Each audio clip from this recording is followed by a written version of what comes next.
안녕하세요. 저는 전직 미국 국무장관을 역임한 존 스미스입니다. 제가 지난 30년간 워싱턴에서 목격한 수많은 역사적 순간들 중에서도 가장 충격적인 하루를 여러분께 말씀드리고자 합니다. 2025년 8월 백악관 오벌 오피스에서 벌어진 그 회담은 제 인생을 완전히 바꿔놓았습니다. 국무장관 시절 저는 세계 각국의 정상들과 수백 번의 회담을 가져봤습니다. 하지만 그날만큼은 달랐습니다. 한국 대통령이 미국 대통령 앞에서 꺼낸 제안을 들었을 때 저는 순간 숨이 멎는 것 같았습니다. 미국 본토에 한국군 기지를 설치하겠다는 그 한마디가 70년간 지속되어 온 한미 관계의 판도를 완전히 뒤바꾼 것입니다. 그 순간 제가 느꼈던 충격과 경외감을 여러분도 함께 느끼실 수 있을 것입니다. 제가 국무장관으로 재임할 당시만 해도 한국은 우리에게 중요하지만 여전히 보호가 필요한 동맹국이었습니다. 2019년 처음 서울을 방문했을 때 저는 솔직히 한국을 과소평가하고 있었습니다. 물론 삼성과 LG 같은 기업들이 있었지만 여전히 미국의 기술력에는 한참 뒤처져 있다고 생각했거든요. 그런데 불과 6년 만에 제가 목격한 변화는 그야말로 경이로웠습니다. 먼저 반도체 분야에서 일어난 일을 말씀드리겠습니다. 2024년 저는 삼성의 평택 캠퍼스를 직접 방문할 기회가 있었습니다. 그곳에서 본 것은 제가 실리콘밸리에서도 본 적 없는 최첨단 시설이었습니다. 3나노 공정 기술은 이미 대량 생산 단계에 접어들었고 1나노 기술 개발도 막바지에 이르렀습니다. 당시 삼성 반도체 총괄 사장이 저에게 한 말이 지금도 생생합니다. 이제는 우리가 세계 표준을 만들어가는 시대입니다. 그 말이 허풍이 아니었음을 곧 깨달았습니다. 2025년 현재 한국은 전 세계 반도체 시장의 78%를 장악하고 있습니다. TSMC조차 한국 기업들의 기술력을 따라잡지 못하는 상황이 벌어진 것입니다.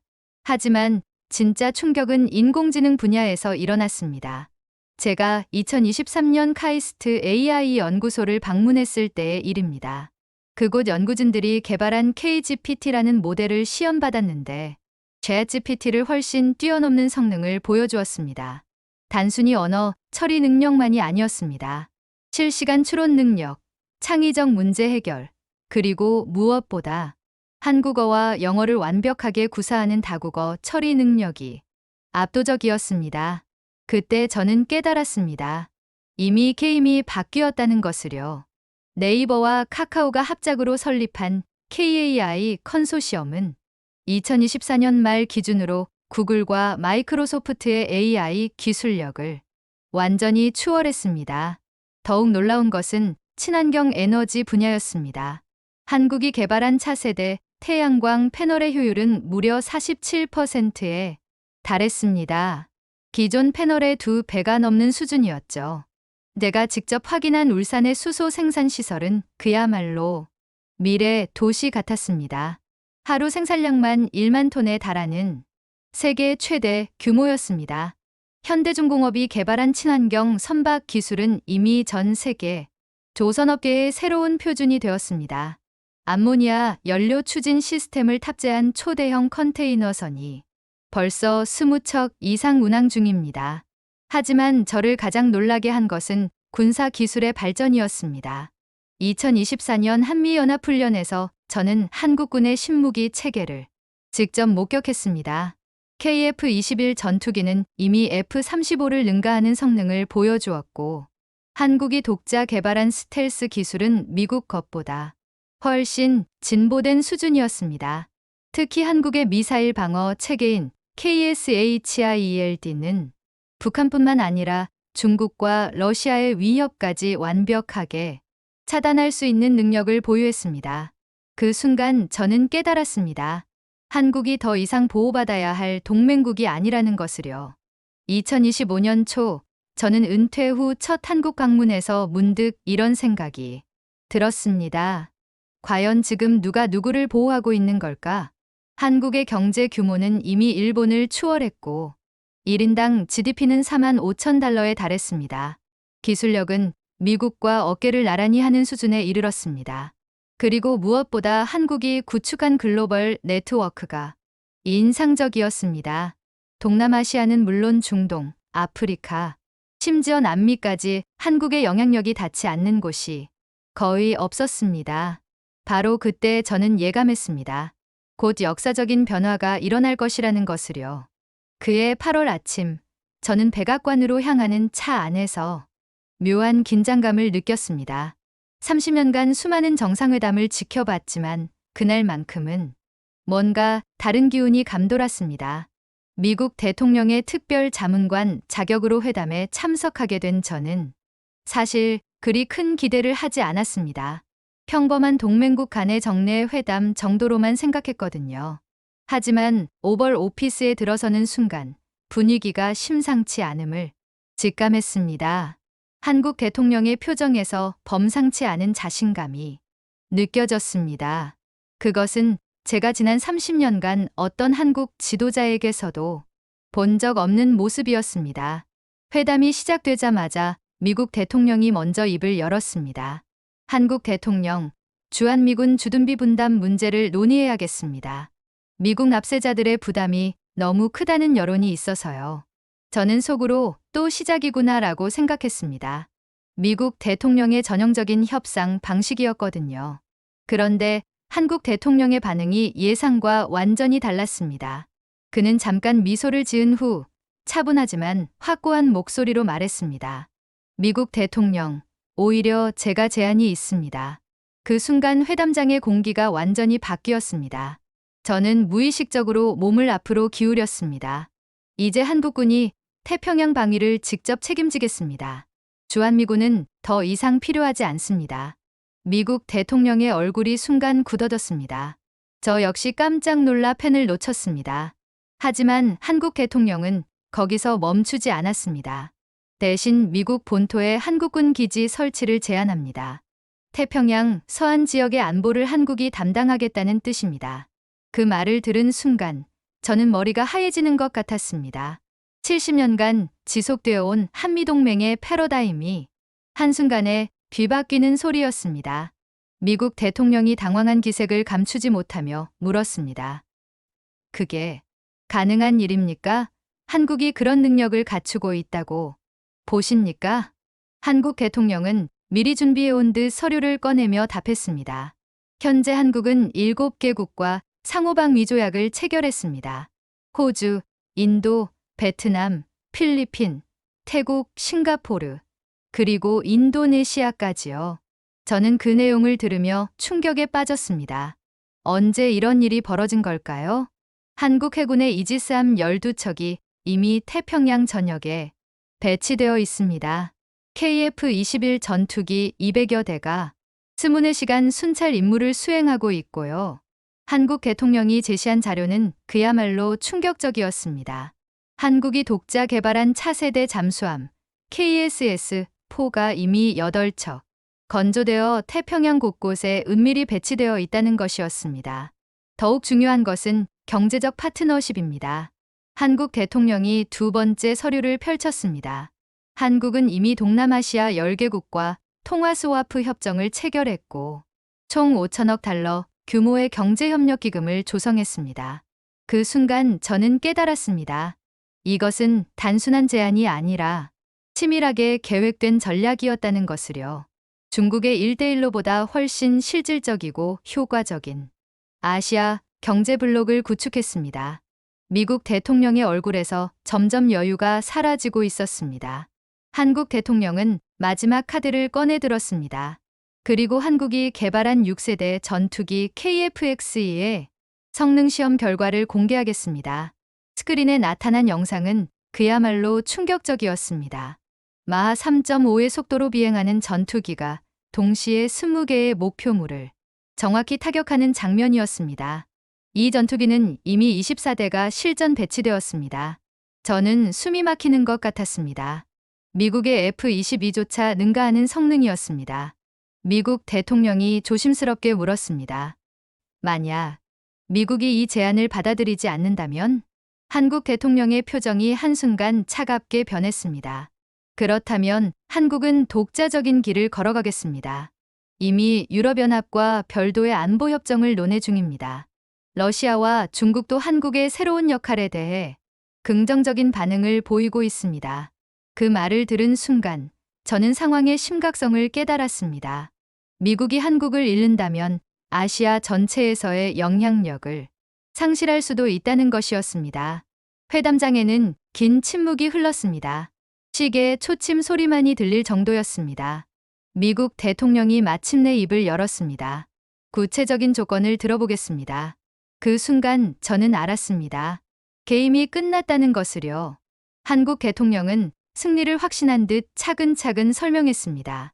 캘리포니아 샌디에이고에 한국군 해군 기지, 하와이에 공군 기지를 설치하겠습니다. 한국군이 태평양 방위의 주도권을 갖는 대신 미군은 대서양과 유럽 지역에 집중할 수 있게 됩니다. 저는 그 순간 70년 역사의 무게를 느꼈습니다. 한국전쟁 이후 계속되어 온 미국의 보호국이었던 한국이 이제는 미국과 대등한, 아니 어떤 면에서는 더 우위에 선 파트너가 되는 순간이었습니다. 미국 대통령이 천천히 고개를 끄덕였습니다. 검토해 보겠습니다. 하지만 그의 목소리에는 이미 결정이 내려진 듯한 체념이 묻어 있었습니다. 그날 회담이 끝난 후 저는 백악관 복도를 걸으며 깊은 생각에 잠겼습니다. 세상이 바뀌었습니다. 그리고 저는 그 역사적 순간에 직접적인 증인이 되었던 것입니다. 회담 이틀 후 저는 다시 백악관에 소집되었습니다. 미국 대통령의 표정에서 이미 결정이 내려졌음을 직감할 수 있었습니다. 48시간 동안 국가안보회의가 연속으로 열렸고 펜타곤과 국무부의 모든 전문가들이 동원되었습니다. 결론은 명확했습니다. 한국의 제안을 거부할 현실적인 이유가 없다는 것이었습니다. 오히려 미국에게도 엄청난 기회였습니다. 아시아 지역 방위비 부담을 대폭 줄일 수 있고 한국의 첨단 기술력을 공유받을 수 있는 절호의 기회였으니까요. 합의문 서명식이 열린 오벌 오피스에는 전 세계 언론이 몰려들었습니다. CNN, BBC, NHK는 물론 중국의 CGTN과 러시아의 RT까지 생중계를 준비했습니다. 한국 대통령이 들어서는 순간 저는 그의 걸음걸이에서 역사를 바꾸는 지도자의 품격을 느꼈습니다. 합의문의 정식 명칭은 한미 태평양 안보 파트너십 협정이었습니다. 하지만 실질적 내용은 그야말로 혁명적이었습니다. 첫째, 한국군이 태평양 서안 지역의 주도적 방위 책임을 집니다. 둘째, 미국 본토 내 한국군 기지 설치를 허용합니다. 셋째, 양국 간 첨단 기술 완전 공유를 실시합니다. 서명하는 순간 저는 온몸에 전율이 흘렀습니다. 70년간 지속되어 온 보호자 피보호자 관계가 완전히 동등한 파트너십으로 전환되는 역사적 순간이었습니다. 더욱 놀라운 것은 세계 각국의 반응이었습니다. 영국 수상은 즉시 성명을 발표했습니다. 한국의 새로운 글로벌 리더십을 환영한다며 한영 안보협력 강화 의지를 밝혔습니다. 프랑스와 독일도 연이어 한국과의 전략적 파트너십 확대를 발표했습니다. 가장 충격적이었던 것은 중국의 반응이었습니다. 시진핑 주석이 직접 축전을 보내며 아시아의 새로운 질서를 환영한다고 밝힌 것입니다. 러시아의 푸틴 대통령 역시 한국의 건설적 역할을 기대한다며 긍정적 입장을 표명했습니다. 저는 그 순간 깨달았습니다. 이것은 단순한 양자 협정이 아니라 전 세계 질서의 재편이 시작되는 신호탄이었다는 것을요. 서명식이 끝난 후 기자회견에서 미국 대통령이 한 말이 지금도 귀에 선합니다. 오늘 우리는 새로운 시대를 열었습니다. 한국은 더 이상 우리의 후배가 아닙니다. 가장 믿을 만한 동반자입니다. 한국 대통령의 답변은 더욱 인상적이었습니다. 한국은 책임감 있는 글로벌 리더로서 세계 평화와 번영에 기여하겠습니다. 미국과 함께 그리고 세계와 함께 말입니다. 그날 밤 백악관을 나서며 저는 워싱턴 DC의 야경을 바라보았습니다. 같은 풍경이었지만 모든 것이 다르게 보였습니다. 미국이 더 이상 세계의 유일한 초강대국이 아니라는 현실을 받아들여야 하는 시대가 온 것입니다. 하지만 그것이 꼭 나쁜 일만은 아니었습니다. 오히려 더 균형 잡힌 세계, 더 평화로운 질서를 만들어갈 새로운 가능성이 열린 것이니까요. 집으로 돌아가는 길에 저는 한 가지 확신했습니다. 그해 8월, 이날은 역사책의 길이 남을 전환점이 될 것이라는 확신을 말입니다. 합의문 서명 일주일 후, 저는 뉴욕 타임스퀘어를 걸으며 완전히 바뀐 세상을 체감했습니다. 거대한 전광판에는 코리아 리즈 뉴 퍼시픽 에러라는 헤드라인이 번쩍이고 있었습니다. CNN에서는 24시간 내내 한국 특집 방송을 내보냈고, 월스트리트에서는 한국 관련 주식들이 연일 상한가를 기록했습니다. 하지만 저에게 가장 인상 깊었던 것은 미국 내 한인 커뮤니티의 반응이었습니다. 워싱턴 DC의 한인타운을 방문했을 때 80세가 넘은 한 할머니를 만났습니다. 그분은 눈물을 글썽이며 제게 이렇게 말씀하셨습니다. 60년 전 이 땅에 왔을 때는 한국이 뭔지도 모르는 사람들이 대부분이었어요. 이제는 우리나라가 미국과 어깨를 나란히 하네요. 그 순간 저는 가슴이 뭉클해짐을 느꼈습니다. LA의 코리아타운에서는 더욱 놀라운 광경을 목격했습니다. 미국에서 태어나 자란 한인 청년들이 프라우드 투 비 코리언 어메리컨이라는 플래카드를 들고 자랑스럽게 거리를 행진하고 있었습니다. 한 20대 청년이 저에게 다가와 말했습니다. 어릴 때 학교에서 한국이 어디야? 라는 질문을 받으면 항상 부끄러웠어요. 하지만 이제는 다릅니다. 제 아이들은 당당하게 한국계 미국인이라고 말할 수 있을 거예요. 전 세계 언론들의 보도 역시 놀라웠습니다. 영국의 가디언은 더 라이즈 어브 커리언 센츄리라는 특집 기사를 연재하기 시작했습니다. 독일의 슈피겔지는 From War Ruins to Global Leader라는 제목으로 한국의 성장 스토리를 조명했습니다. 심지어 중국의 환구시보도 Learning from Korea's Success라는 사설을 게재했습니다. 하지만 저에게 가장 감동적이었던 순간은 한 달 후 서울을 재방문했을 때였습니다. 인천공항에 도착하자마자 느낀 것은 한국인들의 달라진 자신감이었습니다. 공항 직원부터 택시 기사까지 모든 사람들의 표정에서 자부심이 묻어났습니다. 서울 시내 곳곳에서는 글로벌 커리어라는 슬로건을 볼 수 있었습니다. 청와대에서 열린 국제회의에 참석했을 때 50여 개국 대사들이 모인 자리에서 한국 대통령이 한 말이 잊히지 않습니다. 한국은 작은 나라에서 시작해 큰 꿈을 이뤘습니다. 이제 우리의 경험을 세계와 나누겠습니다. 그 자리에 참석한 아프리카 여러 나라 대사들이 한국의 개발 경험을 배우고 싶다며 적극적으로 협력을 요청하는 모습을 보며 저는 깊은 감명을 받았습니다. 이제 한국은 단순히 기술 강국이나 경제 대국을 넘어서 개발도상국들의 롤모델이자 멘토 역할을 하게 된 것입니다. 그날 밤 한강을 바라보며 저는 생각했습니다. 70년 전 폐허가 된 이 땅에서 어떻게 이런 기적이 일어날 수 있었을까요? 답은 의외로 간단했습니다. 포기하지 않는 의지와 끊임없는 도전 정신, 그리고 교육에 대한 열정이었습니다. 이제 세계는 한국을 주목하고 있습니다. 그리고 저는 확신합니다. 이것은 시작에 불과하다는 것을요. 오늘 제가 여러분께 들려드린 이야기는 단순한 성공담이 아닙니다. 작은 나라도 큰 꿈을 이룰 수 있다는 희망의 메시지입니다. 한국이 보여준 것은 불가능해 보이는 일도 끊임없는 노력과 혁신으로 현실이 될 수 있다는 증거입니다. 30년간 워싱턴에서 일하며 수많은 역사적 순간들을 목격했지만 그날만큼 감동적인 날은 없었습니다. 그날 저는 깨달았습니다. 진정한 강국은 군사력이나 경제력만으로 만들어지는 것이 아니라 세계에 희망을 주는 비전으로 완성된다는 것을요. 한국이 만들어가는 새로운 세계의 질서 속에서 모든 나라들이 서로 존중하며 함께 번영하는 그런 미래를 저는 꿈꿔봅니다. 여러분도 이 이야기를 통해 불가능해 보이는 꿈이라도 포기하지 않는다면 언젠가는 현실이 될 수 있다는 희망을 갖게 되셨기를 바랍니다. 이 이야기가 감동적이셨다면 좋아요 버튼으로 응원해 주세요. 구독과 알림 설정까지 해주시면 더욱 놀라운 한국의 숨겨진 이야기들을 가장 먼저 만나실 수 있습니다. 댓글로 여러분이 꿈꾸는 한국의 미래 모습도 들려주시면 감사하겠습니다.